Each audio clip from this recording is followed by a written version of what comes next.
যদি দিতে পারো ঠাপ, ডাকবে তোমায় ওরে বাপ। কিছু ঠিকঠাক চলবে যদি বাংলাদেশ খেলতে পারে, সবকিছু ঠিকঠাক চলবে বাংলাদেশের ন্যায্য দাবির সাথে যদি আইসিসি একাত্ম প্রকাশ করে, আদারওয়াইজ পাকিস্তান বিশ্বকাপে খেলবে না।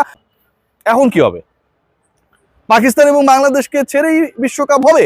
ধরুন ভারত পাকিস্তানের ম্যাচ, গ্রুপের ম্যাচ এবং রাউন্ডের ম্যাচ, এই ম্যাচ যখন অনুষ্ঠিত হবে, প্রত্যেকটা ওভারে যে বিজ্ঞাপন বিরতি থাকে সেখানটায় যে ছোট ছোট বিজ্ঞাপন দেওয়া হয়, প্রতি মাইক্রোসেকেন্ড মিলি সেকেন্ডের বিজ্ঞাপনও কোটি কোটি টাকায় রুপিতে বিক্রি হয়।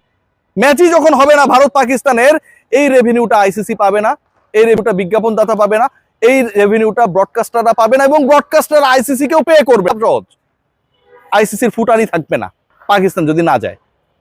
সো এখন যে সিচুয়েশনটা দাঁড়িয়েছে, according to the statement given by Pakistan government, according to the statement of Pakistan cricket board PCB, they have aided যে তারা তাদের সকল ধরনের প্রিপারেশন বন্ধ করে দিল এখন থেকে বাংলাদেশের ইস্যুর সমাধান না হবে। নাম্বার 2, তারা বলেছে ডিউরিং দ্য ওয়ার্ল্ড কাপ আমরা বিকল্প কি করতে পারি, আমরা বিকল্প কোন টুর্নামেন্ট করতে পারি সেটা আমরা খতিয়ে দেখছি। মানে বাংলাদেশ না খেললে খেলবে না, বিকল্পের ভাবনা তখনই আসে যখন আমি ডিসাইড করে ফেলি যে আমার ওই বন্ধু না খেললে আমি খেলবো না।